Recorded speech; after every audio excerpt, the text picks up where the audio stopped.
algunas expectativas quirúrgicas para sus futuras especialidades, así que a mí me pasó exactamente lo mismo, no pude entrar al quirófano queriendo ser neurocirujano, y la idea, al menos desde que yo organizo las cursadas, es que todos ustedes puedan pasar por el quirófano, más allá de que sigan alguna especialidad clínica, para que tengan un conocimiento de lo que es el manejo quirúrgico de la patología neuroquirúrgica y de la patología quirúrgica en general.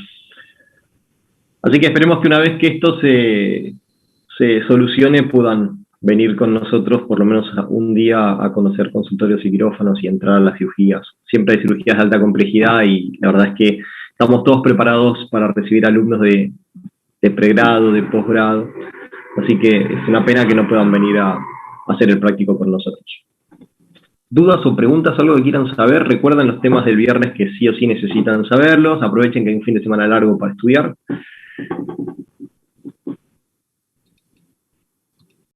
Me estuvieron haciendo unas preguntas ahí de cranoplastías, de cranectomías, así que estuvimos resolviéndolas. Cualquier duda la pueden enviar al grupo. El doctor Ruiz Johnson o yo seguramente la vamos a responder. En general sacamos a los médicos de planta del grupo para poder también mandar algunas fotos y después no haya problemas en el servicio, pero siempre que uno pueda ver imágenes es mucho mejor porque entiende mucho más rápidamente todas las respuestas. Bueno, los digo al doctor Joaquín, entonces, gracias, Joa. Bien, perfecto. Un segundo que ya comenzamos con la clase, ¿eh?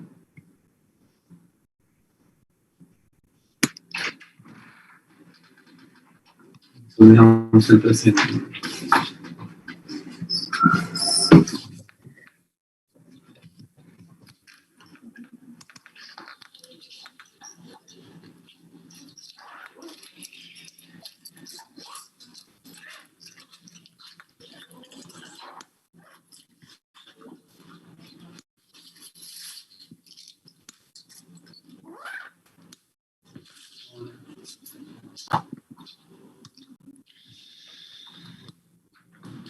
Bueno, ¿se ve bien ahí? Sé que no está del todo maximizado, pero al menos... Se ve perfecto. No, bueno, igual se ve lo más bien así. Bueno, muy bien. Bueno, como les comentó el doctor Vitar, la idea de hoy es hablar un poco de los tumores supratentoriales, principalmente. Los tumores, como saben ustedes, son lesiones ocupantes de espacio, y vamos a hablar un poco acerca de cómo se clasifican los mismos, y para ello se considera en particular, al hablar de lo supratentorial, hacemos referencia a una división a partir de un repliegue dural, que es el tentorio, por lo cual es una especificación topográfica. Luego vamos a hablar un poco del origen celular, de qué relación tienen en particular con el parénquima cerebral, dónde se localizan específicamente, el grado histológico. Vamos a mencionar algunas características de las clasificaciones utilizadas por la OMS, lo histológico, la biología molecular, que es lo que hoy en día está rigiendo básicamente el diagnóstico, y es el arma quizás más específica en lo que respecta a la clasificación. Así que de esto es un poco lo que vamos a hablar el día de hoy. Como dijimos, son lesiones intracraneales de origen neoplásico, oncológico, que se encuentran por encima de la tienda del cerebelo. Si recordamos un poco lo anatómico, acá tenemos un esquema ilustrativo donde vemos, por un lado, la hoz cerebral en línea media, y acá vemos lo que sería el tentorio. Es decir, entonces estamos hablando de lesiones que están por encima de este nivel. Esto lo vamos a ver también en forma más clara en un preparado anatómico, en la cual vemos el tentorio. Acá estamos viendo un preparado en un corte sagital.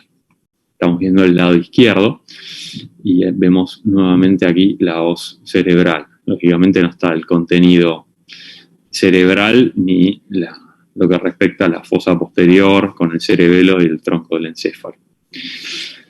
La relación que tienen con el parénquima, este tipo de lesiones, se pueden dividir en las intraaxiales y las extraaxiales. Es decir, las que están dentro del parénquima cerebral, es decir, lo que llamamos intraparenquimatoso, y las que están por fuera, ya sea en el espacio epidural, o a nivel dural, a nivel subaracnoideo, intraventricular o a nivel celar, particular relación con la silla turca.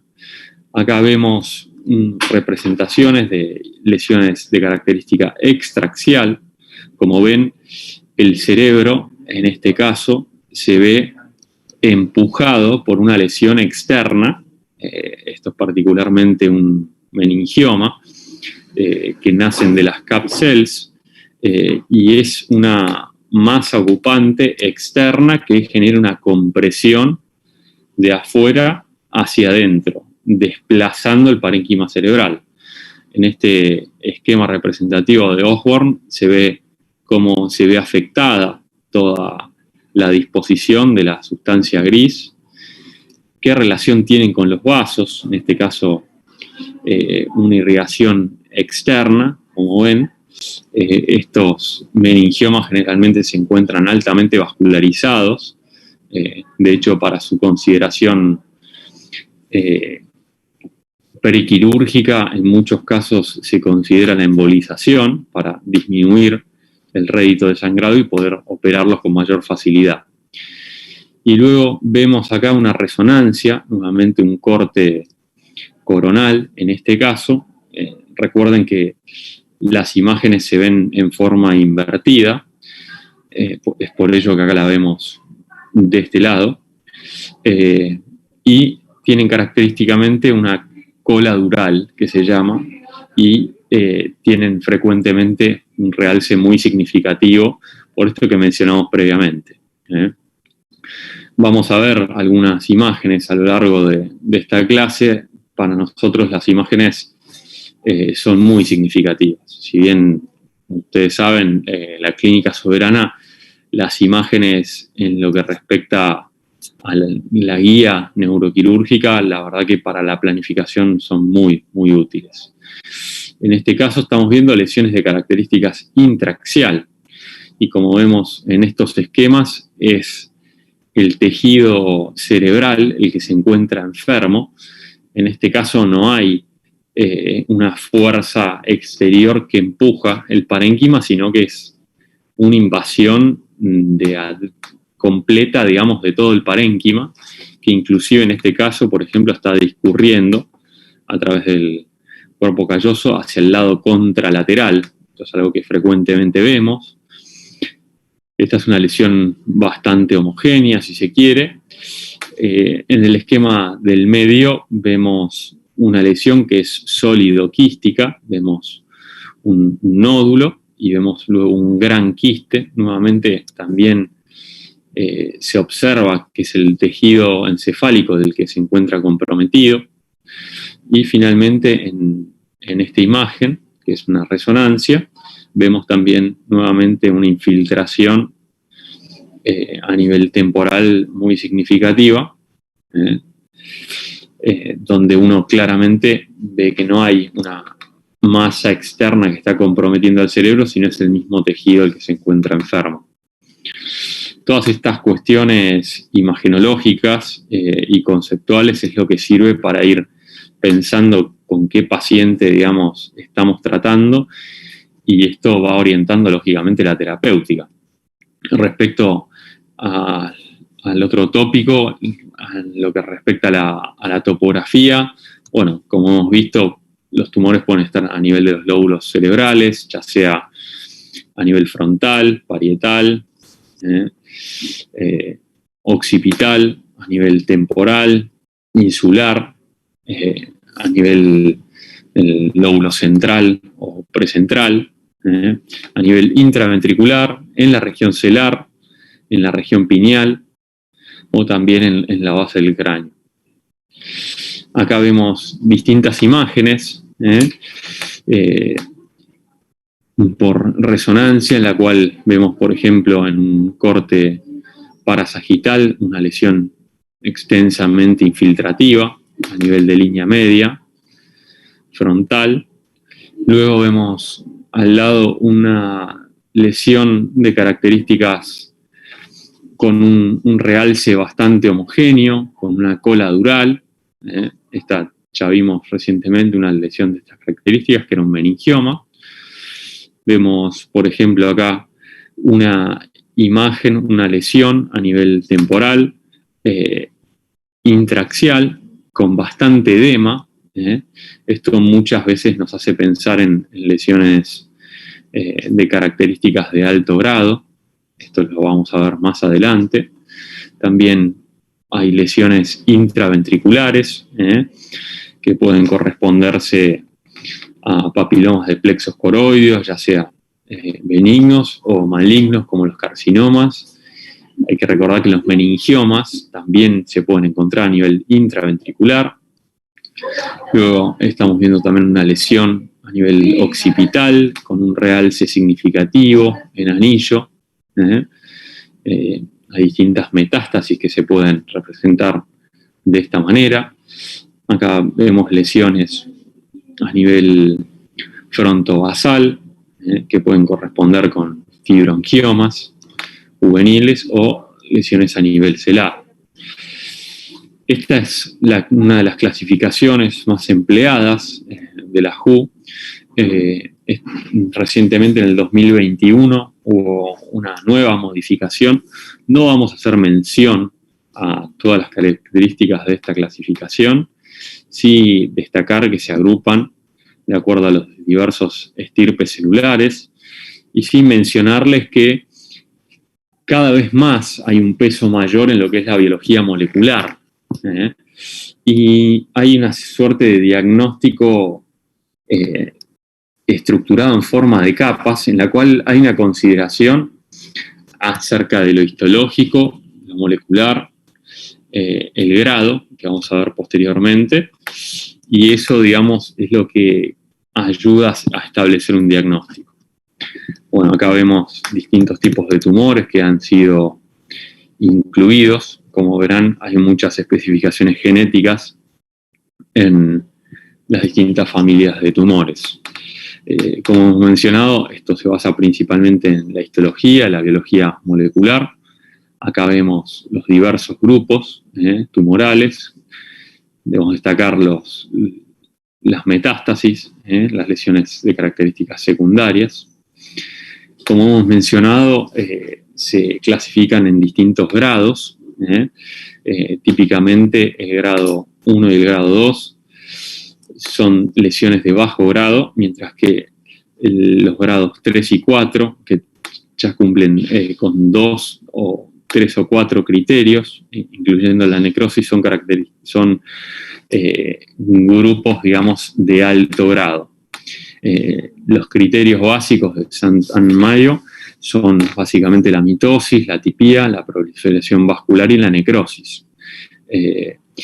Y un concepto interesante que, digamos, nosotros consideramos es que más allá del grado que tenga esta lesión, lo que es algo muy significativo en lo que respecta a nuestra especialidad es la topografía, porque el cerebro, a diferencia de otros órganos, tiene una característica muy puntual, que es la de ser un órgano muy elocuente.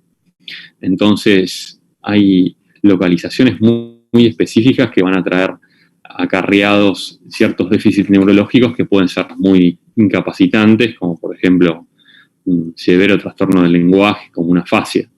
Entonces eso modifica un poco, como verán luego con el caso clínico que le va a presentar el jefe de residentes, la estrategia quirúrgica. Entonces esto es algo significativo. Perdón, una consulta. Sí. Igualmente, ahí, eso como decíamos, tal vez un tumor que histológicamente no fuera tan malo por el espacio que ocupa o el tamaño que tenga, va a ser re complicado. Pero igual ahí, por las características histológicas, lo seguiríamos definiendo como alto o bajo grado según eso, y sí. todo lo demás es más para el tratamiento y el pronóstico, digamos. Exacto. Una cosa es que sea de bajo grado y otra cosa es que tenga un mal pronóstico o que no se pueda operar y demás. Son cosas claro, diferentes. Pero el grado es por estas cosas que decíamos, por los criterios de la OMS. Por los criterios, exacto. Perfecto, gracias. No, por favor, cualquier duda consulten, no hay ningún problema y si no al final de la charla también va a haber espacio. Pero bueno, eso quédense tranquilos. Bueno, como hemos mencionado, el bajo grado es lo que respecta a la baja proliferación celular, la ausencia de necrosis, un crecimiento puntual, un realce que generalmente es variable. Acá estamos hablando ya de las características imagenológicas, edema que generalmente no se expresa en forma muy significativa, lesiones únicas y un pronóstico que depende de la topografía. Y generalmente son lesiones que evolucionan hacia la curación si estas se operan en forma completa, como muchos meningiomas. Luego hay que entender que también los meningiomas tienen distintos grados, ¿no? Y bueno, todo lo inverso que hemos dicho para los de alto grado, que tienen una hipercelularidad aumentada, necrosis generalmente central, invasión local y también a distancia, un realce significativo con contraste, hablando de mayor proliferación, mayor vascularización, edema cerebral, ya sea vasogénico o citotóxico, diseminación por líquido cefalorraquídeo, llevando un mal pronóstico. Generalmente son lesiones con elevada recurrencia y que requieren un tratamiento oncológico, ya sea radioterapia o quimioterapia. Acá vemos diversos ejemplos de lesiones de alto grado, vemos cómo hay un secundarismo muy significativo en este corte axial por resonancia, ciertas lesiones muy difusas a nivel cerebeloso, como se observa también en esta siguiente figura, distintas diseminaciones a nivel de la columna cervical, particularmente en este caso, llegando hacia lo dorsal, con cierto realce también a nivel lumbar, o que también se vislumbra en los cortes axiales. Respecto a lo epidemiológico, destacar que en el 70% de los casos en adultos las lesiones se localizan a nivel supratentorial, mientras que en pediatría hay un 70% a nivel infratentorial. Y la mayoría de las lesiones primarias, tanto en niños como en adultos, son de origen glial. Los más frecuentes en adultos son las metástasis, lesiones secundarias, que mayoritariamente son intraxiales, se localizan más que nada en la interfaz de la sustancia gris y entre la sustancia blanca. Esto es por el área de irrigación que tienen en esa región. Por otro lado, el tumor primario supratentorial más frecuente, que ya hemos mencionado bastante en el adulto, es el meningioma, y el más maligno es el glioblastoma. A su vez, en pediatría, es el más frecuente supratentorial es el astrocitoma pilocítico y los ependimomas. Y en fosa posterior tenemos el astrocitoma pilocítico y meduloblastoma, mientras que en los adultos ya sean tenemos metástasis o el hemangioblastoma, que es bastante más infrecuente. Respecto a la presentación clínica, es diversa. Generalmente los tumores malignos de rápido crecimiento se establecen con la hipertensión endocraniana, que eso ya lo han visto seguramente en otras clases, o con hidrocefalia, ya sean tumores intra o periventriculares a nivel pineal o menos frecuentemente en la fosa posterior. También, de acuerdo a las distintas topografías, hay otro tipo de clínica que puede presentarse, ya sea las convulsiones a nivel del lóbulo temporal, no únicamente, pero mayoritariamente, el déficit motor, si hay compromiso del área motora, el déficit visual, si esto se localiza a nivel del lóbulo occipital, o puede ser secundario a hipertensión endocraniana por la generación del edema de papila, o los tumores celares que comprometen el quiasma óptico, o ya sea a nivel hipotálamo quiasmático. Los trastornos endocrinológicos, ya sean por adenomas o tumores de células germinales, o distintos otros tipos de síntomas, como los trastornos del lenguaje, el neglect o los déficits cognitivos.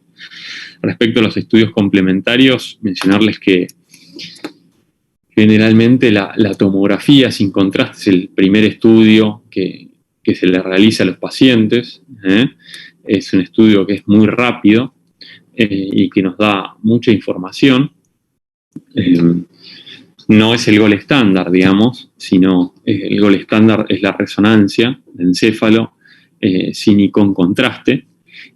Pero bueno, hay ciertas cosas que también se pueden ver en una tomografía de encéfalo con contraste, una angiotomografía, donde uno puede observar bien las relaciones vasculares de estas lesiones.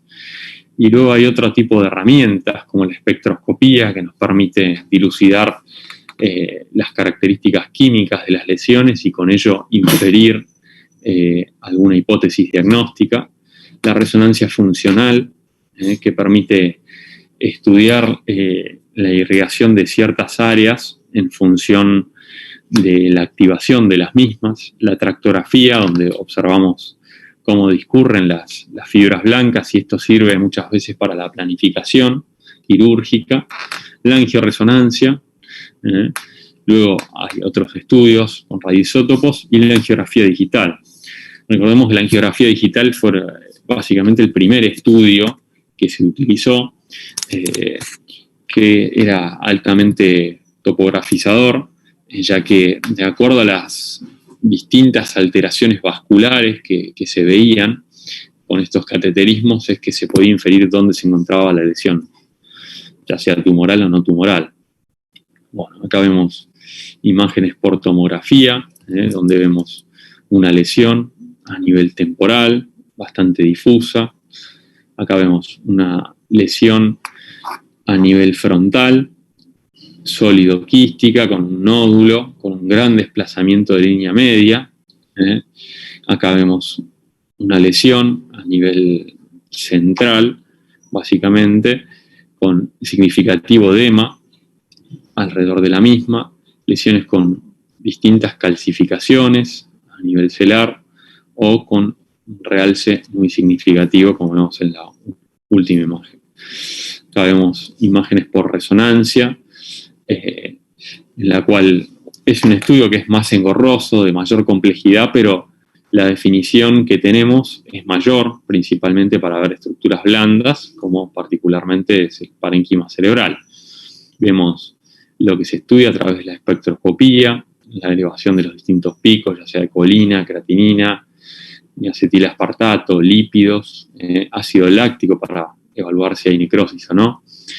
Vemos distintas lesiones, solidoquísticas en este caso, la evaluación de las características funcionales o por tractografía, donde se ven los diversos tractos para la planificación quirúrgica. Otros estudios complementarios se destacan la epilepsia, estudios funcionales oftalmológicos que son de vital importancia, como el fondo de ojo, que pone en evidencia la hipertensión endocraniana, estudios endocrinológicos, donde se evalúan los ejes hormonales, ciertos marcadores tumorales. La función renal es algo que se solicita para los estudios contrastados, es algo que uno tiene que prever previamente.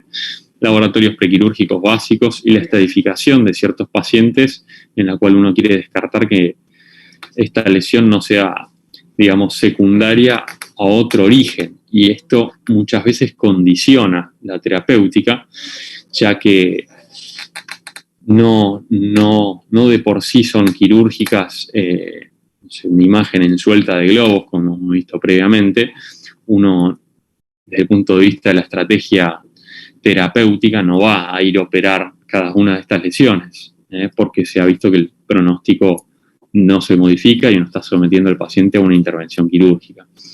Sí, si esta lesión es única, como vamos a ver luego, o si hay varias que son accesibles por un único abordaje, y si el estado general del paciente, que se utiliza la escala de Karnofsky en muchas ocasiones, o ciertas escalas funcionales, lo permite, uno plantea una estrategia quirúrgica, muchas veces diagnóstica en primer lugar, y segundo, terapéutica para mejorar el estatus neurológico. ¿Está bien? Respecto al tratamiento, como hemos mencionado, lo podemos seguir. Sí. Perdón. Tengo una consulta sobre la tomografía. Sí. De primera no se podía pedir con contraste porque hay tumores que captan contraste y así sería más fácil el diagnóstico. Sin contraste ya es suficiente.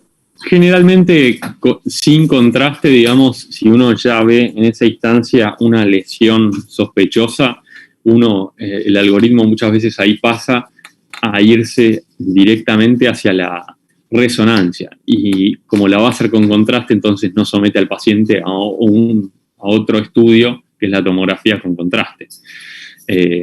No sé si se entiende, es para no someter al paciente a un nuevo estudio tomográfico que implica bastante radiación y a un doble contraste, porque la resonancia que uno luego va a hacer va a tener contraste.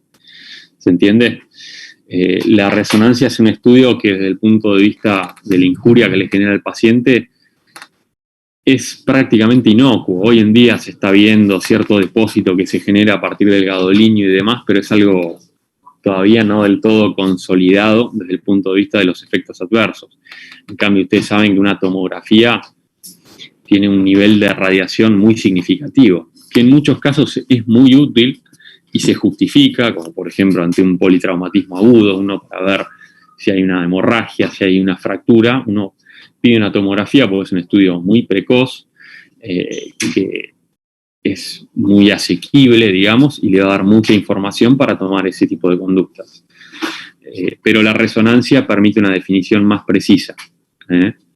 Entonces, si uno ya sabe que va a tener que hacer una resonancia, que le va a agregar contraste, quizás se saltea esa tomografía con contraste.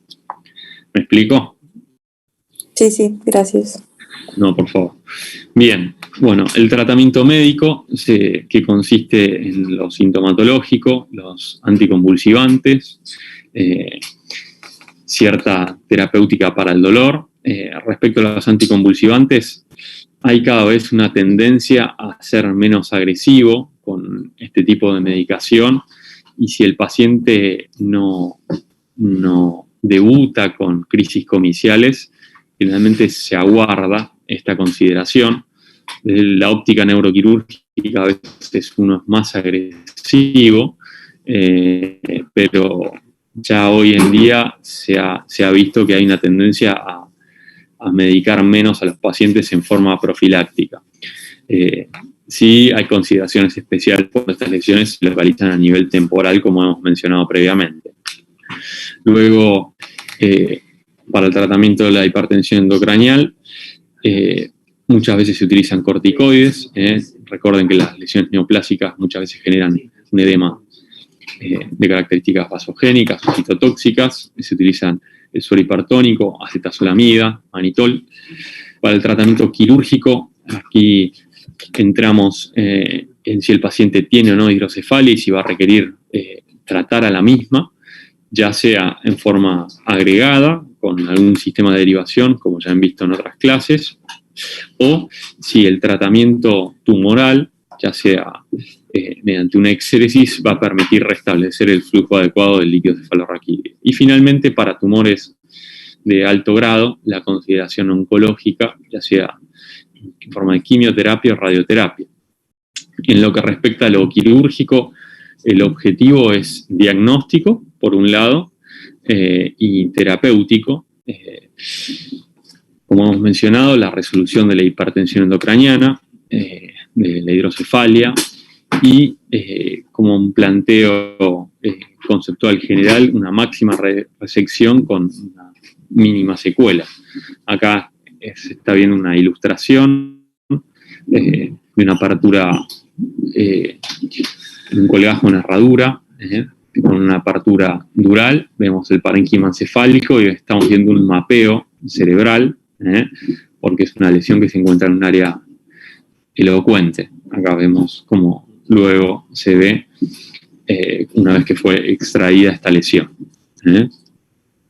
¿Qué va a condicionar la planificación de esta cirugía? Si la misma se localiza en una región elocuente, qué tan accesible es, la volemia del paciente, las características de la lesión.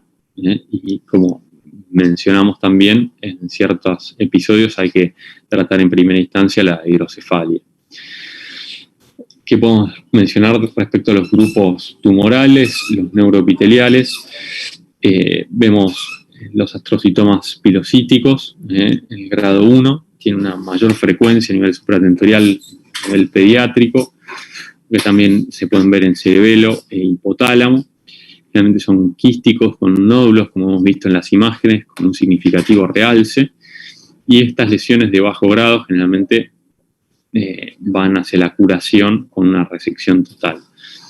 El difuso, ya sea es decir, de grado 2, se divide en 3 tipos: el fibrilar, protoplásmico y gemiocístico.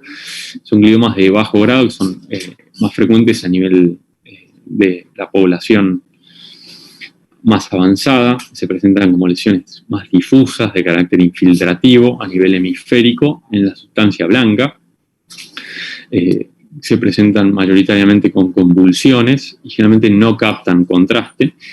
Un concepto interesante es que lesiones de grados más avanzados tienden a seguir avanzando en lo que respecta al grado, es decir, se malignizan. Y esto es algo que puede suceder en un paciente que se opera y luego intercurre nuevamente con un mayor crecimiento de esa lesión, y la anatomía patológica subsecuente da que luego es un glioblastoma, por ejemplo. Generalmente en estos casos una resección completa permite un control mayor, mientras que las resecciones incompletas se consideran básicamente la radioterapia y la quimioterapia como la armamentística terapéutica. Esto es algo que depende básicamente del oncólogo, pero bueno, se maneja en forma interdisciplinaria. Acá vemos, por ejemplo, lesiones sólido-quísticas con significativo realce en su interior. Lo mismo, acá abajo vemos lesiones más consolidadas, si se quiere, con un realce más homogéneo. Luego tenemos los de alto grado, como el anaplásico y el glioblastoma. El anaplásico grado 3 comprende el 4% de los tumores primarios. Estos ya tienen elevada proliferación y atipía. Estos son los criterios que hemos mencionado previamente.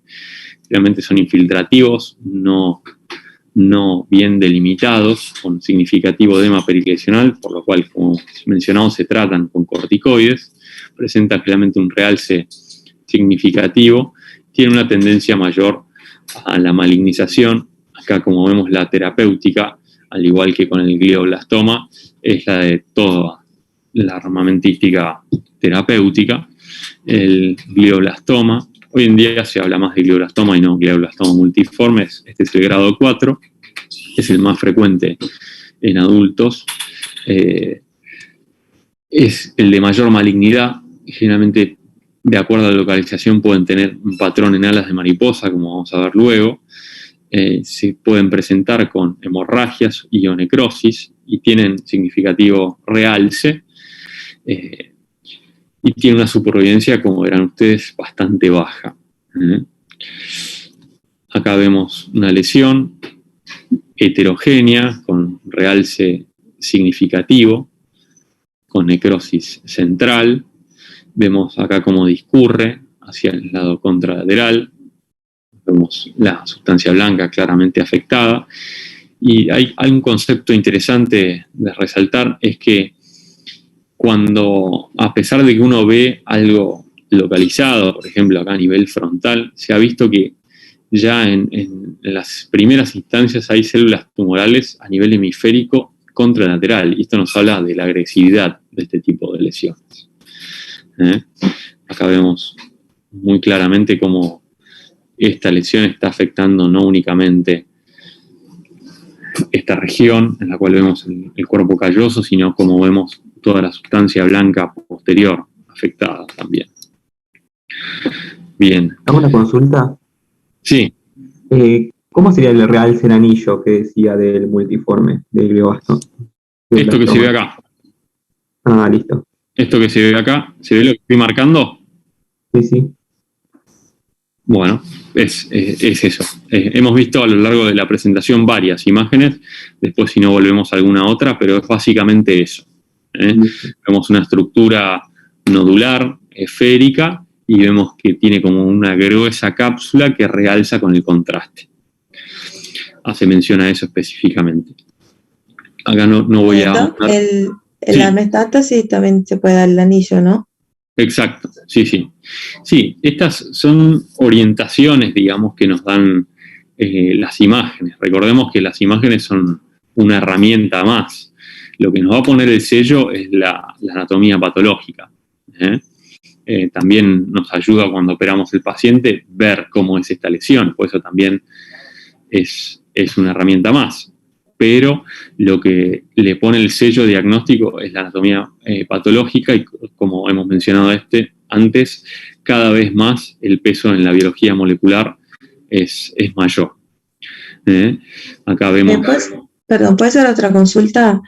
Sí. En relación a estos tumores, en general son lesiones múltiples, porque yo había leído que algunos son múltiples y la mayoría son múltiples, y ahí veo que son más como únicos. Sí, depende de qué lesión estemos hablando. Si uno, por ejemplo, habla de meningiomas, generalmente son lesiones aisladas, aunque hay meningiomatosis múltiple, por ejemplo.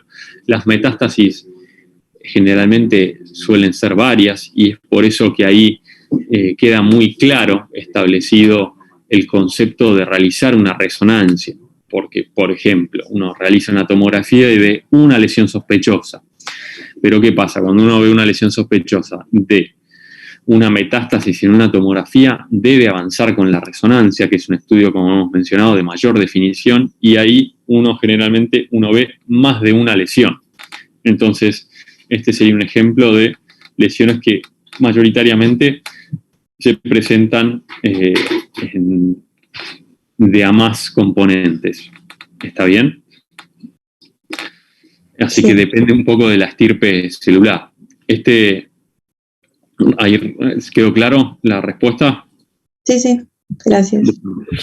Este esquema, digamos, básicamente demuestra un poco la relevancia y el peso de la biología molecular en lo que es la categorización de los estirpes tumorales. Como ven, hay diversas familias genéticas que van a condicionar un poco qué tipo de tumor estamos hablando, y esto sirve muchas veces porque uno puede pensar, bueno, ¿para qué sirve saber que es un IDH mutado o no, o es wild type? O, bueno, son todas especificaciones que tienen implicancia diagnóstica y terapéutica.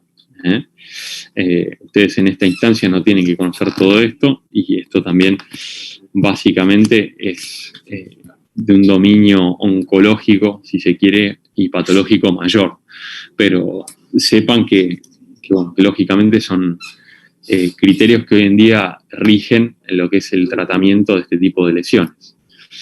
Bueno, luego los oligodendrogliomas se derivan de las células oligodendrocíticas, competen el 5% de los tumores primarios, el 90% se localiza a nivel supratentorial, sobre todo a nivel frontal.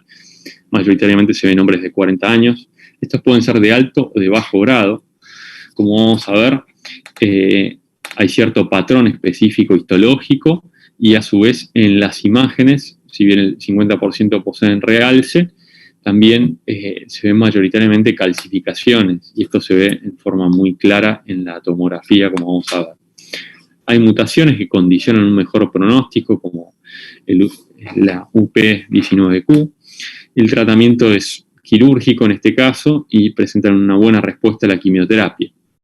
Luego tenemos los ependimomas, que se derivan de los ependimocitos, localizan ya sea a nivel del cuarto ventrículo, aunque también a nivel supratentorial, sobre todo a nivel pediátrico. Pueden ser de alto o de bajo grado, pueden tener quistes y calcificaciones hasta un 50%, es decir, menor a lo que serían los oligodendrogliomas, con un realce de características heterogéneas, en este caso una escasa respuesta a la quimioterapia, por lo cual el planteo quirúrgico suele ser de abarcarlo en forma más agresiva.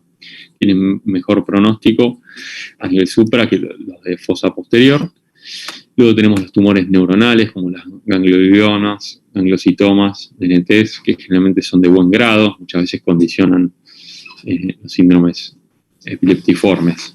Acá vemos ya sea tomografías, en las cuales vemos estas significativas calcificaciones que hemos visto previamente. Acá vemos, por ejemplo, este realce característico de un anillo que me preguntaba, creo que Esteban, antes, y otro tipo de lesiones.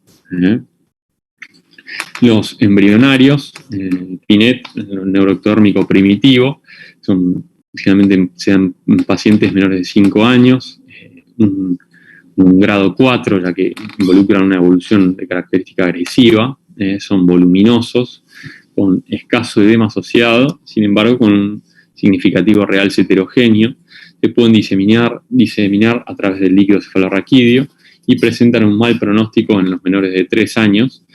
Recordemos que en estos pacientes la radioterapia, digamos, es menos considerada por todos los efectos adversos que acarrea.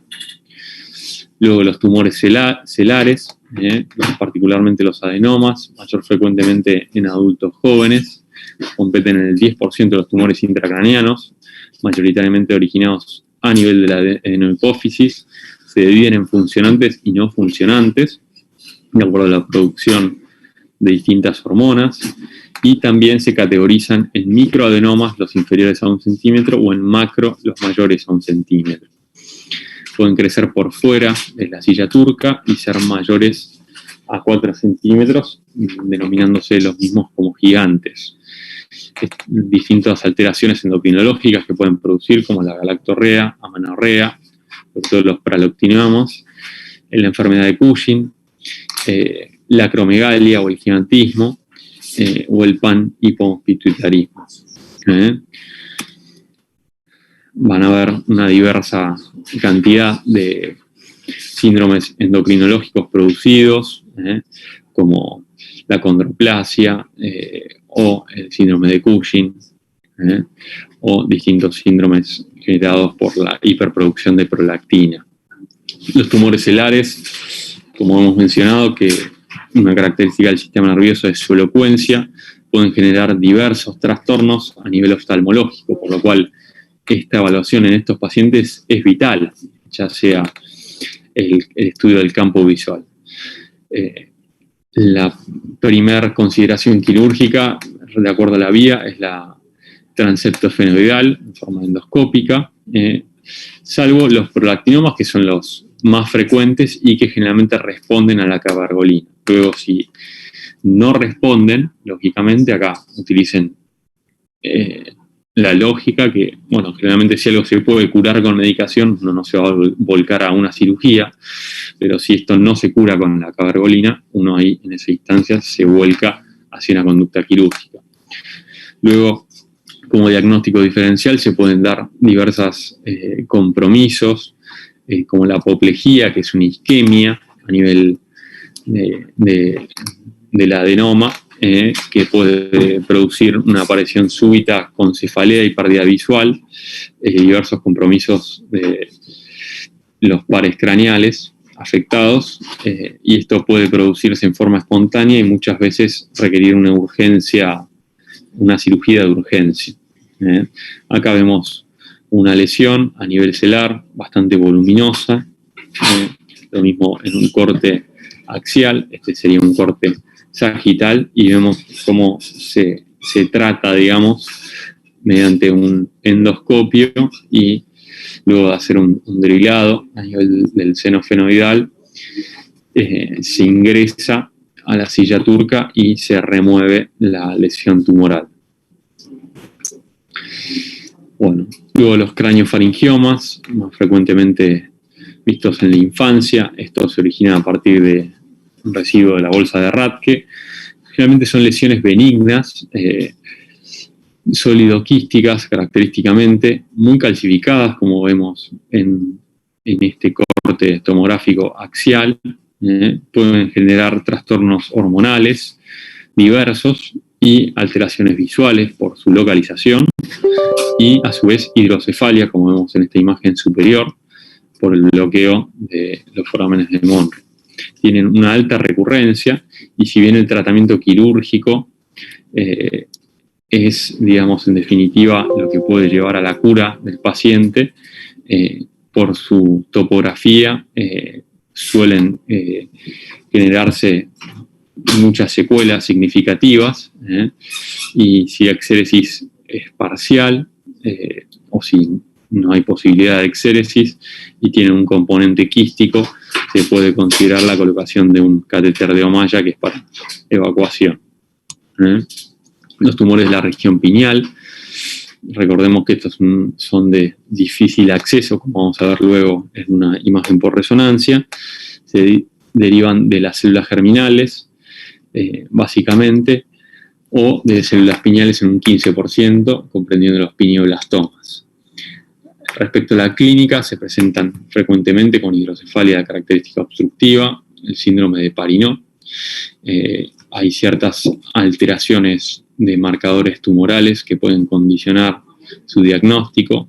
Estos son candidatos para la tercera ventriculostomía, y cuando la biopsia nos concluye que estamos hablando de tumores germinomatosos, estos tienen una buena respuesta a la quimioterapia.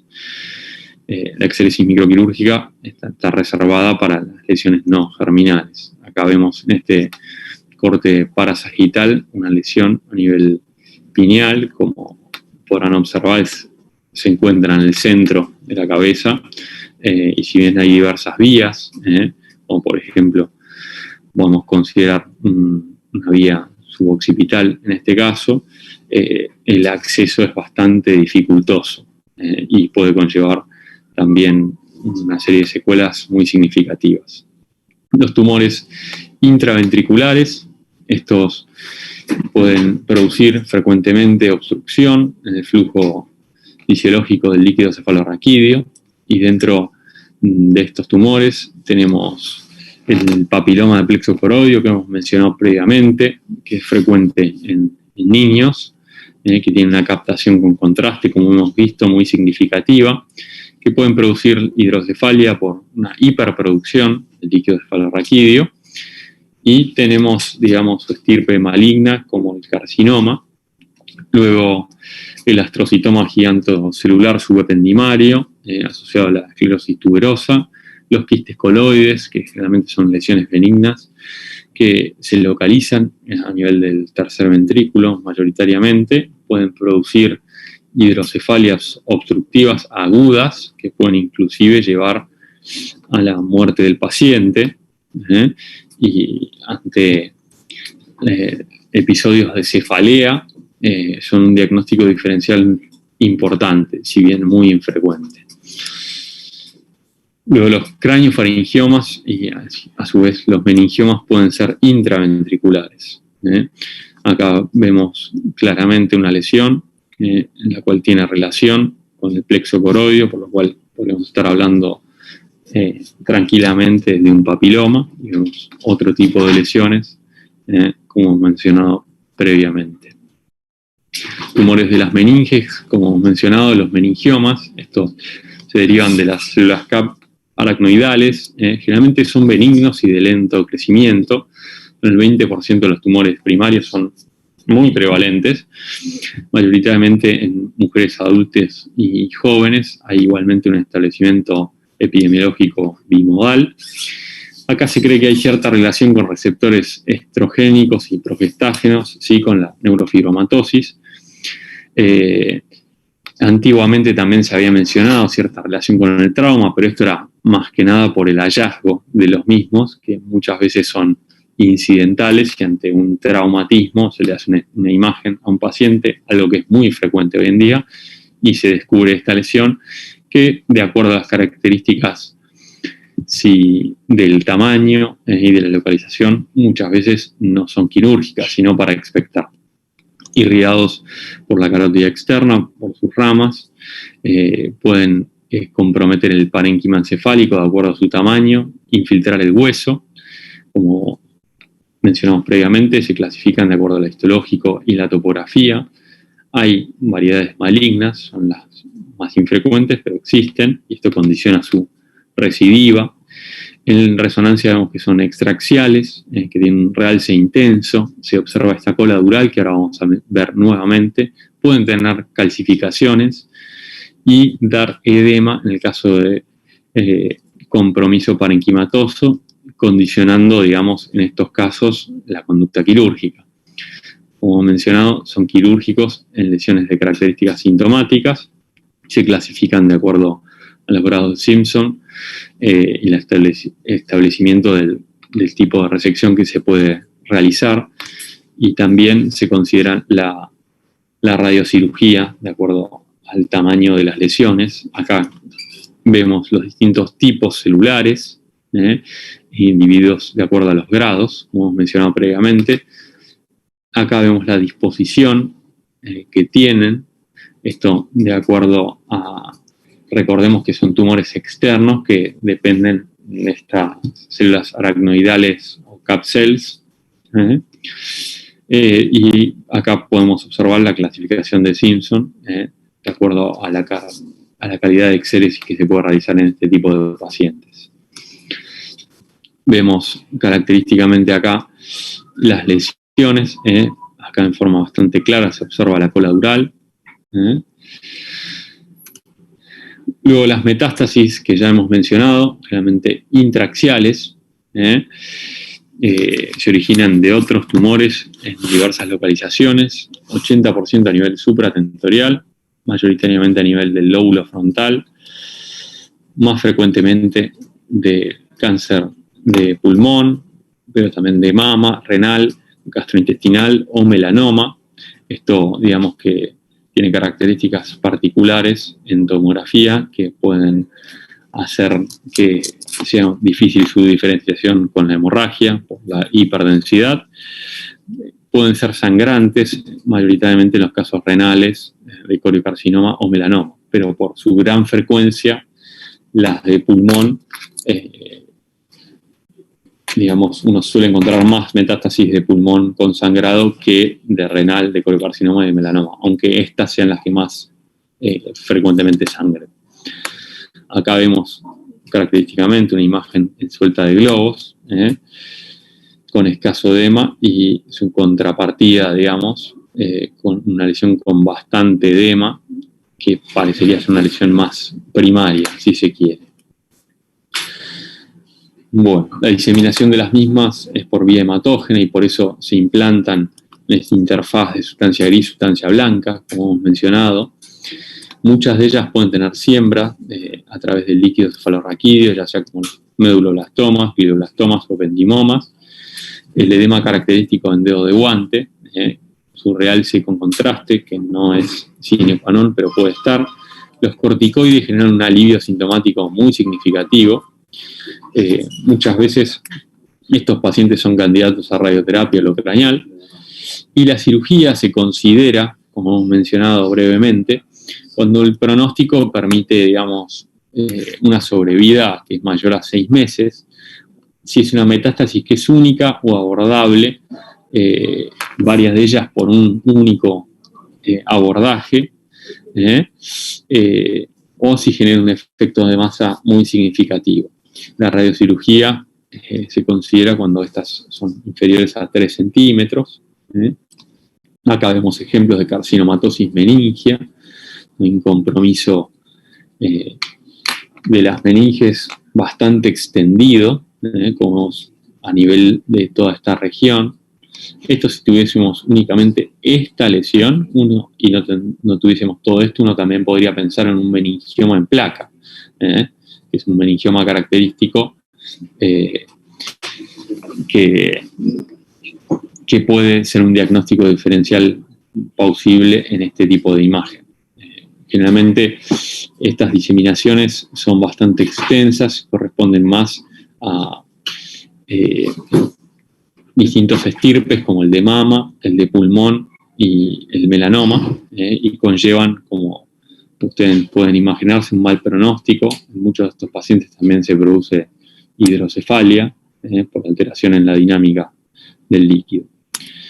Bueno, sobre la neurofibromatosis no vamos a puntualizar en forma específica, pero groseramente, digamos, son patologías que pueden corresponderse con distintas estirpes oncológicas, vemos el tipo 1 particularmente con gliomas, sobre todo a nivel de la vía óptica, mientras que tenemos el tipo 2 que muchas veces se condicionan con distintos schwannomas, aunque a su vez también con meningiomas, gliomas, mayoritariamente. Acá vemos distintas afectaciones cutáneas en las manchas café con leche, que tiene relevancia la cantidad de las mismas que pueden ser generadas, distintas afectaciones oculares, vemos los schwannomas vestibulares o los neurofibromas a nivel de la médula espinal. Bueno, eso sería todo. No sé si alguno tiene una pregunta puntual. Una pregunta. Dijiste que los meningiomas están irrigados por la carótida interna, ¿no? Externa. Externa, perdón. Sí. Sí. Es una generalidad, digamos, entiendan que a partir de sus ramas muchas veces es que, y debido a su alta irrigación, es que se puntualizan embolizaciones en ciertas instancias prequirúrgicas.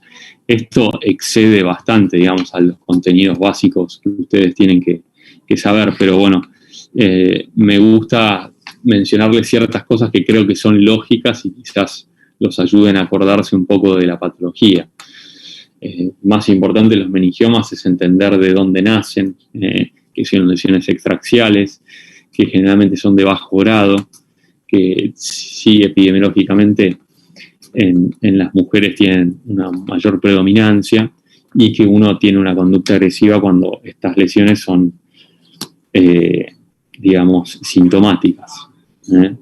Pero bueno, hay ciertas cosas que creo que son muy lógicas y si uno se las menciona, quizás para la gente que está también más interesada puede serle de utilidad académica. ¿Alguno tiene alguna otra pregunta? ¿Quedó claro la imagen de la cola dural, el meningioma? Sí. Sí, perfecto. Bueno, como ven, hemos visto bastantes imágenes a lo largo de la clase. Son muy, muy importantes para nosotros. Yo sé que ustedes cursan, como hemos cursado todos, el diagnóstico por imágenes, pero bueno, van a ver que este tipo de herramientas en lo que es la práctica diaria médica son de una importancia vital. Y bueno, el día de mañana el hecho de saber describir bien una imagen y ir de lo básico hacia lo más fino, plantear diagnósticos diferenciales, es lo que hace la diferencia en lo que es un enfoque terapéutico y diagnóstico adecuado a un paciente. Así que es algo muy importante. Bueno, ahora los dejo con... Si hay preguntas, te agradecemos y seguramente está ahí el doctor Mejide para dar el práctico. No sé cómo vienen con el tema guardia, si tienen disponibilidad, Juan. Sí, decirle... Sí. Acá estoy, Seba. Sí. ¿Cómo andás? Sí, hacemos una pausa de 5 minutos, que le haga un comentario, algo de la guardia de Joaco y arrancamos el práctico. ¿Les parece?